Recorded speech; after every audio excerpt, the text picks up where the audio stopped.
So what are polymerase enzymes? They are DNA synthesizing enzymes. The negatively charged DNA fragments are separated by forcing them to move towards anode under an electric field through a matrix medium. So DNA ligases or molecular stitches, they are also called as what? Molecular glue or chemical glue. So agarose is the most commonly used matrix to separate DNA fragments.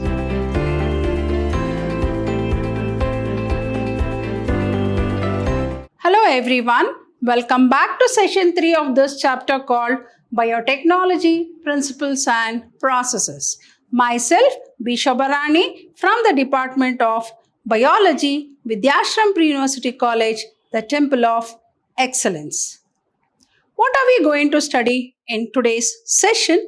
We are going to study about the use of restriction endonucleases. So in the last session, we studied about what are restriction enzymes. They are nothing but a class of enzymes called nucleases, and we have come across two types of restriction enzymes, one called restriction exonucleases and the other one called restriction endonucleases.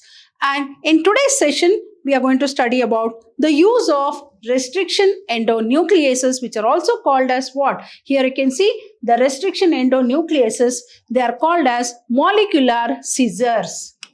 They are called as molecular scissors because they cut the DNA at the specific site, hence the name molecular scissors. So let us study about the use of restriction endonucleases. So the use of restriction endonucleases. So the use of restriction endonucleases. So the 3-letter code is given for each restriction endonucleases. Then the first letter referred to the genus name of bacteria from which it is derived and is written in capital. Here you can see, for example, you can take Echocori, E-C-O-R-I. So E is in capital letter. So the first letter referred to the genus name of bacteria, Escherichia coli, E. coli. So E. coli, E stands for Escherichia. E stands for Escherichia. Right? C stands for coli. So the first letter referred to the genus name of bacteria from which it is derived and is written in capital. The subsequent two letters, here you can see the subsequent two letters. So E. coli, this is Roman number, right? So the first letter refer to the genus name of bacteria from which it is derived and is written in capital. Here you can see the subsequent two letters. Here you can see the subsequent two letters represents the species name. Escherichia coli. Coli is the species name. Then the three letters are generally written in italics. Here you can see, for example, echo for E. coli, Escherichia coli. It is written as, then the next letter represents the strain, E. coli strain. Then the Roman number indicate the different endonucleases derived from the same organism. So the first letter of the name comes from the genus, second letter comes from the species of the prokaryotes, that is the bacteria, species of the prokaryotes from which the enzyme is isolated. Then the fourth letter is in capital, as we know, derived from the strain of microbes. Then the Roman letter followed is the order of discovery. So then we know each REN functions by inspecting the length of DNA sequence, that is the palindromic sequence. So here you can see, as I said, the restriction endonucleases are called as molecular scissors as they cut the DNA strand at specific sites, hence they are called as molecular scissors. So the use of how do we use this restriction endonucleases? The 3-letter code is given for each restriction endonuclease. The first letter refers to the genus name of bacteria from which it is derived and is written in capital. The subsequent two letters, that is, represent the species name. And the 3 letters are generally written in italics. For example, like E. coli. The next letter represents the strain. R represents the strain. and the Roman number I, so Roman number 1, indicates the different endonucleases derived from the same organism. So the first letter of the name comes from the genus, second letter comes from the species of the prokaryotes, from which the enzyme is isolated. The fourth letter is in capital, derived from the strain of the microbes. The Roman letter 1, 2, so here you can say the Roman letter is followed, is the order of the discovery. Polymerase enzymes. So what are polymerase enzymes? DNA synthesizing enzymes. So what are polymerase enzymes? They are DNA synthesizing enzymes. What are they? They are the enzymes used to synthesize new strands of DNA complementary to the existing DNA or mRNA, complementary base pairing. So if one strand is A, G, C, T, what will be the other strand? A means T, G means C, then C means G, T means C. So this is complementary. Complementary. So they are the enzymes used to synthesize new strands of DNA complementary to the existing DNA or mRNA template. So if it is mRNA template, A will be U, T will be A, right? So if it is mRNA, as you know, the thymine of DNA is replaced by uracil of RNA.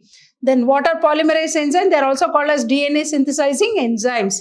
They are the enzymes used to synthesize new strands of DNA complementary to the existing DNA or mRNA template. Now, what are DNA ligases? So we know REN, restriction endonucleases, are called as molecular scissors, whereas DNA ligase are called as molecular stitches. That which is going to join the two cut strands of DNA. Hence the name, they are called as molecular stitches, or they are called as molecular glue. Glue means what? Gum which attaches. Glue or chemical glue. It is also called as chemical glue. So DNA ligases or molecular stitches, they are also called as what? Molecular glue or chemical glue. So what are they? They are the enzymes that join the cut ends of DNA. REN is going to cut the DNA, but DNA ligase is going to join the two cut ends. So you take the desired DNA of one strand and the another, and you are going to join it. That is what has been done in biotechnology, right? So these are the enzymes that join the cut ends of DNA. Then separation and isolation of DNA fragments by gel electrophoresis. So here you can see the gel electrophoresis unit.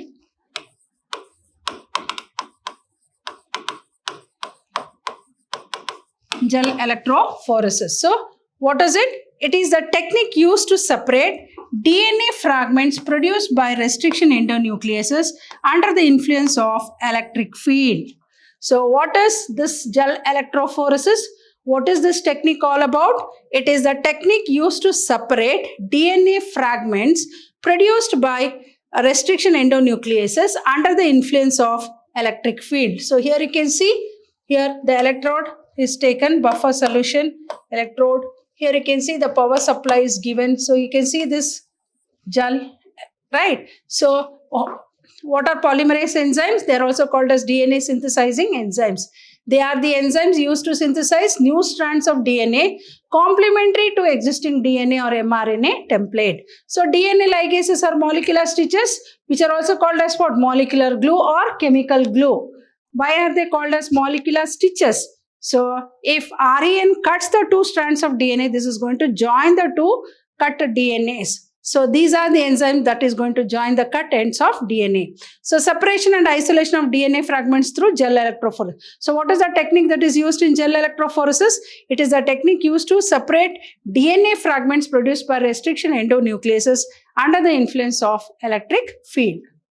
Then DNA fragments are separated and isolated. So next, the DNA strands are separated and isolated. So here, the negatively charged DNA fragments are separated by forcing them to move towards anode under an electric field through a matrix, that is through a medium. Here you can see how they are separated and allowed to pass through a medium. Right. So here The negatively charged DNA fragments are separated by forcing them to move towards anode under an electric field through a matrix medium. So DNA fragments are separated according to their size through sieving effect. Sieving means just passing, like filtering.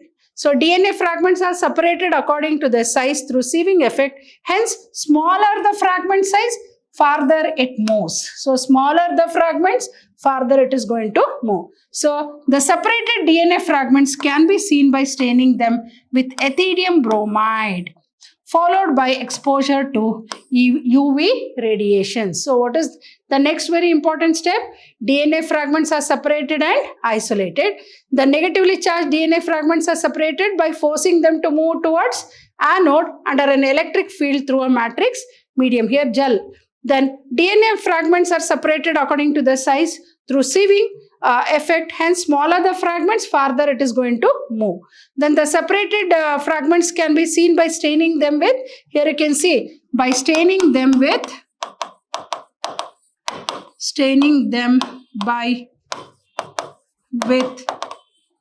ethidium bromide, and followed by exposure to UV radiations. Exposure to UV radiations. So, DNA fragments are separated and isolated. The negatively charged DNA fragments are separated by forcing them to move towards anode under an electric field through a matrix medium. Then DNA fragments are separated according to their size through sieving effect. Hence, smaller the fragments, farther they move. And the separated DNA fragments can be seen by staining them with what? Ethidium bromide, or followed by exposure to UV radiations. The bright orange color bands of DNA are seen in ethidium bromide. Here you can see how the bright orange colored bands of DNA. So here you can see the bright orange colored bands of DNA. The bright orange colored bands of DNA, when you subject the DNA fragments to ethidium bromide followed by UV radiations. So the bright orange colored bands of DNA are seen in ethidium bromide. The separated bands of DNA are cut out from the agarose gel and extracted from the gel piece. This step is called elution. So this is a very important word which is asked in the exam. What is elution? So the separated bands of DNA are cut out from the agarose gel and extracted from the gel piece. So this step is called elution. So when when it is subjected to ethidium bromide, the bright orange colored bands of DNA are seen in ethidium bromide. Then the separated bands of DNA are cut out from the agarose gel and extracted from the gel piece, and this step is called elution. Then what is agarose? Agarose is the most commonly used, as I said, medium or matrix. So agarose is the most commonly used matrix to separate DNA fragments. So agarose is the most commonly used matrix to separate DNA fragments. So agarose is what? It is a natural polymer extracted from seaweeds, red algae. Extracted from red agar. I think what I heard about an algae called agar, right? So agarose is a natural polymer extracted from seaweeds, that is red algae, right? So already I explained what is elution. The separated bands of DNA are cut out from the agarose gel and extracted from the gel piece. This step in the separation of DNA fragments is called elution. And what is ethidium bromide? Ethidium bromide is the stain used to view DNA fragments in the gel electrophoresis. So agarose is the most commonly used matrix to separate DNA fragments. Then agarose is a natural polymer extracted from seaweeds called red algae. Already you know what is elution. The separated bands of DNA are cut out from the agarose gel and extracted from the gel piece. So this step in the separation of DNA fragments is called elution. So ethidium bromide is the stain used to view DNA fragments, where you have seen the bright orange DNA bands. So the ethidium bromide is a stain used to view DNA fragments in the gel electrophoresis. Then moving on to the cloning vectors or vehicle of DNA. So cloning vectors also we have come across plasmids and bacteriophages. are used as cloning vectors. So here you can see this is the picture of a bacteriophage. What is bacteriophage? Virus which infect a bacterial cell is called as a bacteriophage. So usually plasmids and bacteriophages are used as cloning vectors. So one is plasmid and the other one is the bacteriophage. So these two are usually used as cloning vectors, or we can also call them as what? Vehicles of DNA. Vehicle DNA we can call it as. So what are cloning vectors? These are the DNA molecules which can carry a foreign DNA fragment when inserted into it. So what are vectors? Where we use the word called cloning vectors or vehicle DNA. These are the DNA molecules which can carry a foreign DNA fragment when inserted into it. And what are the types of cloning vectors? Bacterial plasmids and bacteriophages. So bacterial plasmids like E. coli can also be taken as a plasmid. Bacterial plasmids, then bacteriophages. So what are the salient features of vectors required to facilitate cloning? So what should be the features of the cloning vectors? May it be a bacterial plasmid or a bacteriophage, it should have origin of replication, ORI site, where it can bind to a specific region on the DNA molecule. Then it should have selectable markers. It should have cloning site. Right. So what are the salient features of vectors required to facilitate cloning? It should have origin of replication. Then it should have selectable markers. Then it should have the cloning site. So cloning vectors are vehicle DNA. These are the DNA molecules which can carry a foreign DNA fragment when inserted into it. So what are the types of cloning vectors? Bacterial plasmids, and as I said, plasmids and bacteriophages are usually used as what? Cloning vectors. Namely, as I said, the bacterial plasmids and the bacteriophages. So what should be the salient features of these cloning vectors? It should have origin of replication. It should have selectable markers. It should have cloning site. Hope you have understood the concepts what I've explained in this particular session. So I'll be back in the coming session with some more interesting concepts of this chapter called Biotechnology Principles and Processes. So in the next session, I'll be dealing with what is ORI, origin of replication, and insertional inactivation. So I'll be back with some more concepts of this chapter. Till then, goodbye and thank you.